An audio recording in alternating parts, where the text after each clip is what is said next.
You're still watching AIT News. We now go on straight to some business stories. As the federal government prepares for the implementation of the Finance Act 2019, experts in the nation's economy have called for a renewal of some of the provisions, especially the 0.5% minimum tax on annual gross turnover. Stakeholders at the interactive forum on the Finance Act want government to come out with guidelines on the implementation. Sector to deliberate on the Finance Act 2019 and how to position for its implementation. The days of only saying that you are taxable when you have a fixed base is no longer applicable. If you do deal in digital transaction, you can be exposed to Nigerian tax. A whole lot of that have been introduced in the Finance Act. An economy or a government should continually review its tax regulations. Simply because the world is not waiting for you, the world is moving.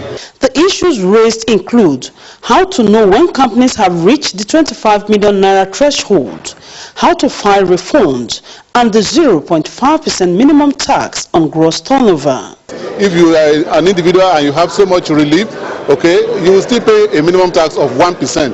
But for companies have been asked to pay 0.5% of their turnover. The question really is it very high? I would say that it is a bit high, and I'm sure government will look at it at the end of the year to see how it is impacting on company. A representative of the federal government, Gabriel Ogunjemilusi, assured Nigerians that the Finance Act will impact businesses positively as the government plans to release implementation guidelines soon.